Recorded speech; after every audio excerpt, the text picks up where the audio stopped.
Damas y caballeros de Ven Sígueme con Benji Monroy, bienvenidos a esta la primera clase de Ven Sígueme, y en esta ocasión ya tenemos el título de nuestra clase, Me seréis testigos. Vamos a hablar del libro de los Hechos. Este es el primer libro después de los 4 evangelios que tenemos en el Nuevo Testamento y vamos a abarcar del capítulo 1 al capítulo 5.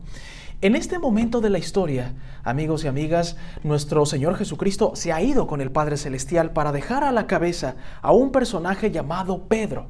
¿Recuerdan ustedes que hacía semanas que Jesucristo le había dicho a Pedro, sobre ti edificaré mi iglesia? Y tú vas a ser esa roca sólida y anclada para llevar a cabo todos los designios que nuestro Señor Jesucristo tenía para su iglesia. Por lo tanto, vamos a comenzar dibujando la silueta de nuestro Señor Jesucristo aquí, como lo vemos en muchos cuadros de nuestra iglesia. Vamos a ponerlo así, con sus hombros, y él va a ser nuestro personaje principal de la clase del día de hoy. Y vamos a dibujar acá a Pedro en un momento muy importante. Lo voy a dibujar viendo hacia arriba, por lo que les voy a contar a continuación en nuestra lección de Ven Sígueme. Ya decíamos, amigos y amigas de Ven Sígueme, que Pedro ya no solamente era el encargado, sino que era el profeta. Y era la persona que iba a dirigir a los santos de los últimos días en una era, como lo dijimos al principio, en donde nuestro Señor Jesucristo ya no iba a estar con ellos. Por lo que esto debió haber sido un poco difícil. Evidentemente no es sencillo llenar el vacío que iba a dejar la presencia de nuestro Mesías, de nuestro Señor Jesucristo. Y bueno, lo vamos a dibujar así de manera sencilla, hermanos, para que los más pequeños de la casa se entretengan también. Y los adultos pues podamos ubicar y entender más rápido, visualizar cosas que no pudimos ver de esta manera. Así que vamos a dibujarle su nariz. Generalmente dibujan a Pedro con barba y está viendo hacia arriba. ¿Por qué? Por lo siguiente. Hermanos, el manual dice así: ¿se han preguntado alguna vez lo que habrá estado pensando y sintiendo Pedro junto con los demás apóstoles mientras tenían los ojos puestos en el cielo, en tanto que Jesús ascendía a su Padre? Vamos a ir a Hechos 1:10, que dice así: y estando ellos con los ojos puestos en el cielo, entre tanto que él se iba, he aquí se pusieron junto a ellos 2 varones vestidos de blanco. ¿Qué quiere decir, hermanos? Que siempre nuestro Señor Jesucristo les iba a dejar protección, y en este caso los ángeles, hermanos, que les ministraban a nuestros santos apóstoles desde el principio.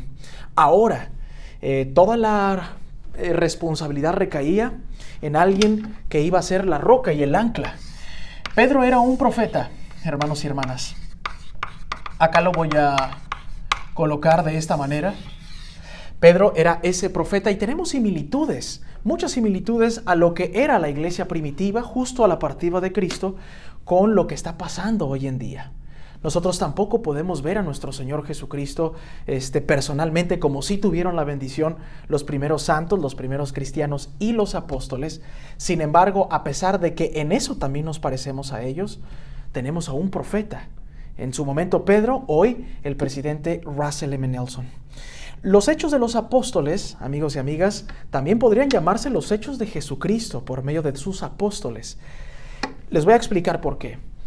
En el libro de los Hechos, hermanos, toda la historia que vamos a ver a continuación son milagros, son prodigios, son grandes profecías, pero también pruebas que Pedro, Santiago y Juan padecieron, y todos los primeros santos y demás discípulos que se iban uniendo al cristianismo. Pero dice el manual de Ven Sígueme que incluso esto se pudo haber llamado los hechos de los apóstoles, ministrados por nuestro Señor Jesucristo. Después vemos que Pedro, hermanos, había tenido un progreso espiritual. Ya no era el Pedro, aquel pescador incrédulo que no quería tirar las redes a un lado. Hermanos, ya no era el Pedro que había negado 3 veces a nuestro Señor Jesucristo apenas unas semanas atrás. Pedro se había convertido en un profeta, en un varón de Dios que iba a ejecutar milagros impresionantes que vamos a ver un poco más adelante. Jesucristo dirige su iglesia por medio del Espíritu Santo. Aunque Jesucristo ya no estaba en la tierra, Él dirigía la iglesia por revelación mediante el Espíritu Santo. Hermanos, Jesucristo, de acuerdo a Amós, que lo vamos a ver un poco más adelante, no hace nada sin que revele sus secretos a sus siervos los profetas. Esto funciona como revelación. La revelación, hermanos, es la comunicación de Dios o Jesucristo para con sus profetas. Es algo que está instituido desde mucho antes de que Cristo viniese al mundo, pero está pasando en este momento en la era del libro de Hechos. La revelación es dada por medio del Espíritu Santo. Espíritu Santo, hermanos, es la inspiración del Espíritu que revela a los profetas lo que se tiene que hacer en la iglesia, y aquí lo dice el manual de Ven, Sígueme. En esto nos parecemos bastante a hoy en día. Es verdad que Jesucristo quizá no ande predicando como en los momentos pasados, en el tiempo de los evangelios, Mateo, Marcos, Lucas y Juan. Sin embargo, Cristo sigue ministrando su iglesia por medio de este sistema de comunicación que no ha pasado de moda. No fue un concepto que haya inventado el presidente José Smith. Ya estaba, hermanos y hermanas. Como miembro de la iglesia de Cristo, tiene usted la responsabilidad, al igual que yo, de vivir el evangelio de Jesucristo, de cuidar a los necesitados, de invitar a otras personas a venir a Él y de unir a las familias por la eternidad. Todos esos conceptos que usted puede ver en el Manual General, capítulo 1.2, lo conocemos hoy en la iglesia en un concepto muy interesante llamado ministración. Aquí me comí una R, ahí está. Ministración. Hermanos, esto es velar por las viudas, velar por los necesitados, acercar a las personas a venir a Él, etc. No es algo que haya iniciado el presidente Russell M. Nelson. Es algo que se instituyó desde la época de Pedro. Y lo hizo durante 3 años Jesucristo en su ministerio, empezando en el ayuno y terminando cuando Él aparece a María Magdalena y aparece después a los apóstoles. Los primeros principios y ordenanzas del Evangelio me ayudan a venir a Cristo. Vamos a ir a Hechos 2:37. Fíjense lo que está pasando en este momento. Entonces, al oír esto, se compungieron de corazón y dijeron a Pedro y a los otros apóstoles: varones hermanos, ¿qué haremos?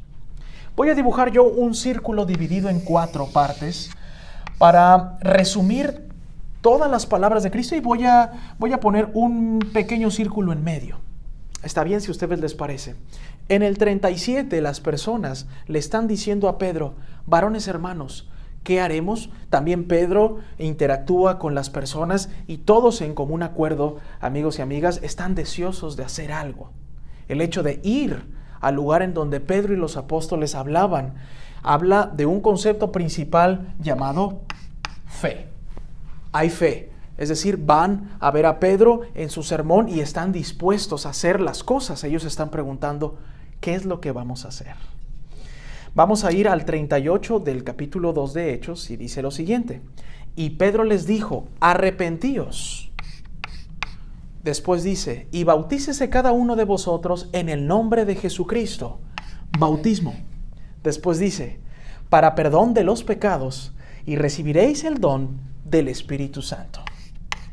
Espíritu Santo. Aquí, hermanos, se resume de manera completa en 2 versículos la doctrina de Cristo. Es maravilloso. Esto no es un concepto que tengamos exclusividad en la iglesia. En el capítulo 2 de Hechos, versículo 37 y 38 habla de la fe que tenían los hermanos, y después viene la exhortación de Pedro diciéndoles: arrepiéntanse, bautícense para que puedan recibir el don del Espíritu Santo. Este pequeño círculo que yo tengo aquí, hermanos, lo voy a agregar porque sabemos que hay que perseverar hasta el fin. Y lo vamos a ver acá también en nuestra lección de Ven, Sígueme.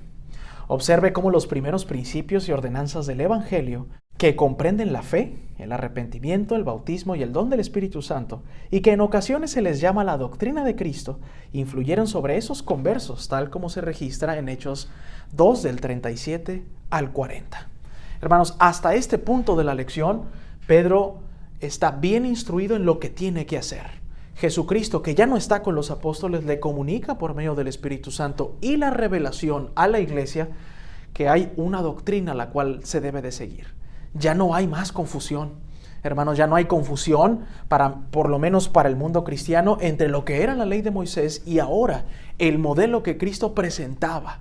Un evangelio más puro, un evangelio quizá más práctico, en donde se resumía en 4 cosas. ¿Cómo acercarnos a nuestro Salvador?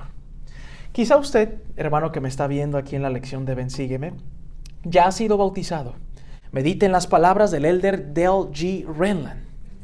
Ejercitar la fe en Él, arrepentirnos y participar de la Santa Cena para renovar los convenios y las bendiciones del bautismo y recibir el Espíritu Santo como compañero constante en mayor medida. Vamos a poner otro concepto llamado Santa Cena, hermanos. Le voy a poner S y le voy a poner C. Santa Cena.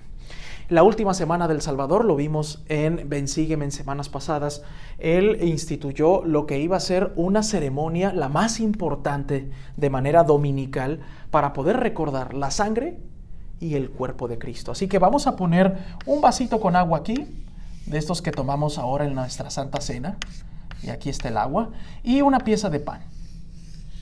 ¿Está bien? Usted puede preguntarse, bueno, a mí me encantaría seguir de manera estricta la doctrina de Cristo. Me gustaría tener fe, arrepentirme, bautizarme cada que pueda y tener el Espíritu Santo siempre. Hermanos, no nos podemos bautizar 17 millones de miembros de la iglesia en el mundo cada fin de semana. Sería logísticamente imposible. Las pilas bautismales no tendrían espacio para los nuevos conversos, porque tendríamos nosotros que estarnos bautizando cada fin de semana. Afortunadamente, nuestro Señor Jesucristo, hermanos, sabía lo que iba a crecer su evangelio y su iglesia en la tierra, por lo que en la última semana Él instaura la Santa Cena. La Santa Cena, damas y caballeros de Ven, Sígueme, tiene los mismos poderes curativos, sanadores y purificadores que el bautismo. Es gracias a la crucifixión de Cristo, hermanos, que la Santa Cena tiene poder.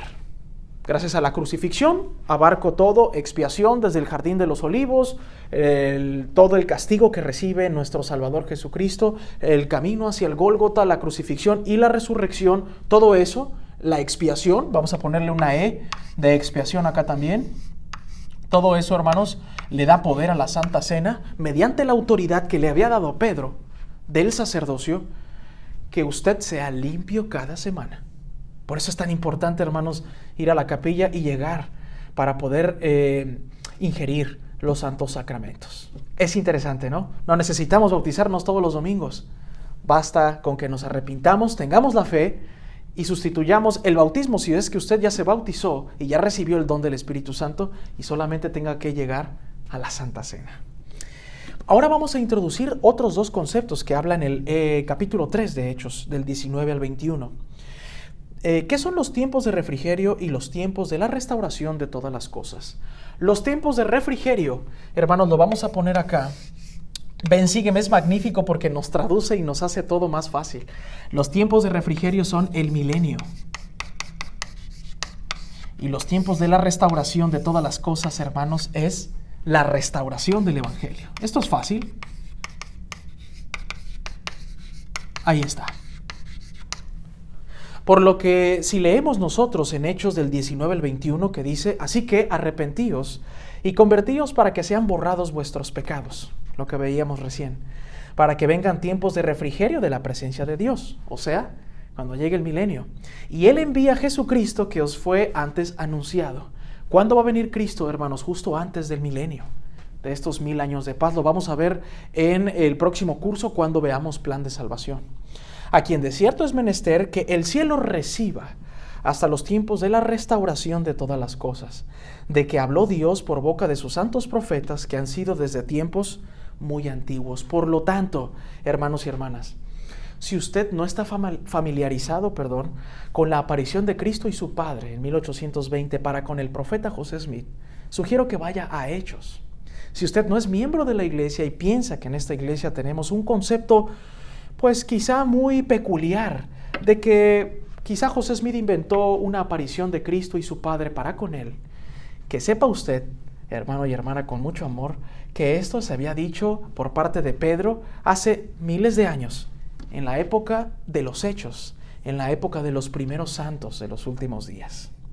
Después, amigos y amigas, vamos a ir a una narración muy interesante de una persona que aparece como un doctor de la ley. Aparece como una persona que va a cuestionarle ciertas cosas a los primeros apóstoles y demás. Y por las manos de los apóstoles se hacían muchos milagros y prodigios entre el pueblo. Y estaban todos unánimes en el pórtico de Salomón, es decir, en el templo. Muchas veces encontramos a su maestro predicando en el templo y también los alumnos iban a hacer lo mismo que el Salvador Jesucristo. Tanto que sacaban a los enfermos a la calle y los ponían en camas y en lechos para que al pasar Pedro, a lo menos su sombra cayese sobre alguno de ellos. Pocas veces, hermanos, tenemos muestras de la fe de los miembros de la iglesia como en este capítulo 5 del libro de Hechos. Hermanos, iba caminando Pedro, Santiago y Juan y los demás apóstoles y la gente se tendía allí en la calle para que tan solo la sombra les rozara. Hermanos, ¿tenemos esa fe como esos primeros santos que ni podían caminar, que muchos ni podían ver y escuchaban la voz de los apóstoles? Y con esa fe, hermanos, eran sanados. En verdad, ahora, por logísticas, es difícil que nos pueda rozar la sombra del presidente Russell M. Nelson, que tiene la misma autoridad, que recibe revelación del Padre Celestial y de su Señor y de su Hijo Jesucristo por medio del Espíritu. Pues Russell M. Nelson es el profeta el día de hoy. Pero ¿qué tal cuando él habla cada 6 meses? ¿Qué tal cuando él sube sus videos a redes sociales? ¿Qué tal cuando él, hermanos y hermanas, habla por medio de la Liaona? Tiene el mismo efecto. Si usted en la próxima conferencia general o en el próximo devocional navideño escucha las palabras con la fe, arrepintiéndose, tomando de la Santa Cena, yo le prometo que usted puede ser sanado, usted va a ser sanado, como estas personas que esperaban a Pedro, a Santiago y a Juan que les rozase la sombra. Es increíble, ¿no? Las modalidades han cambiado, hermanos, pero la doctrina de Cristo no cambia. La doctrina de Cristo sigue.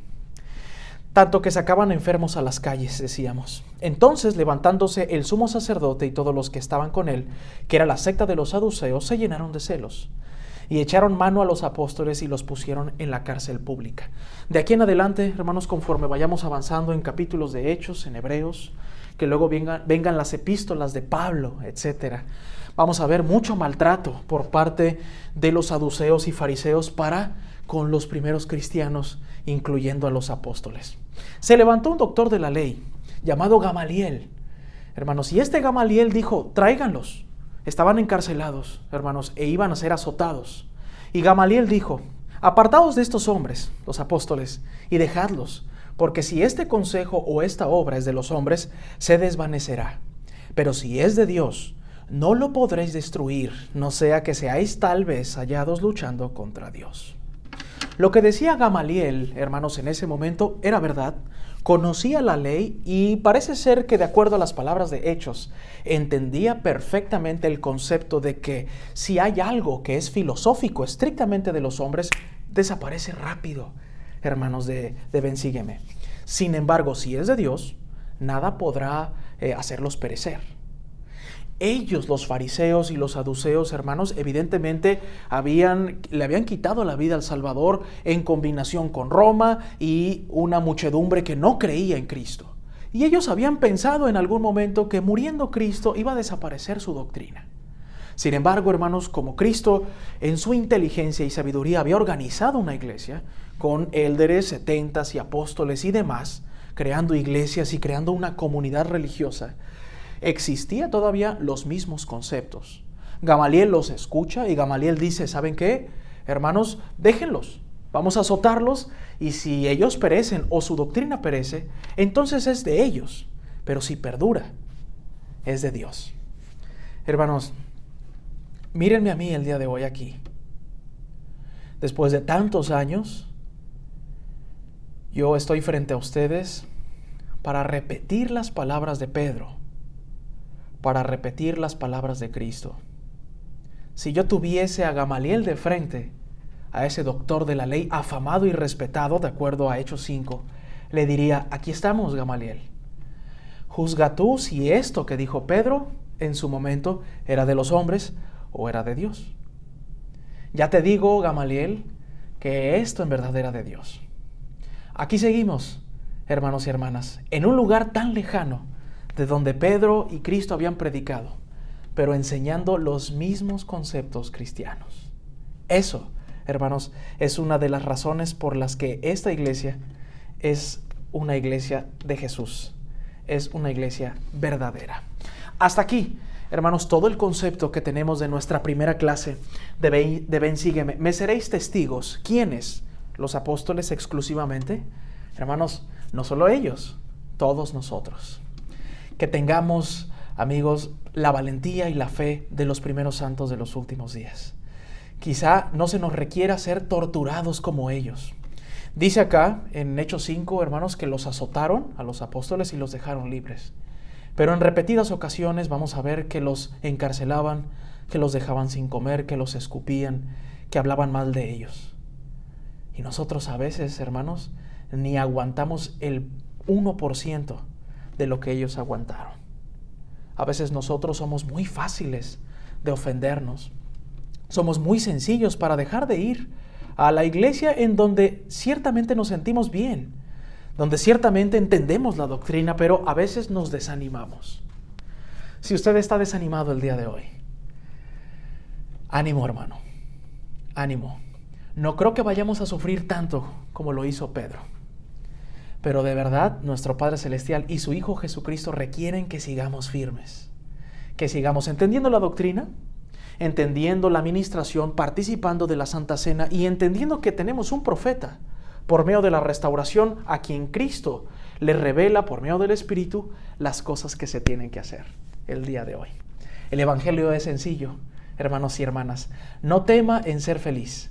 Estas cosas de las que he hablado el día de hoy son verdaderas. Hermanos, creo en un profeta, creo en la revelación moderna, creo en el poder sanador de la Santa Cena, creo en la doctrina de Cristo, creo en los profetas actuales y pasados.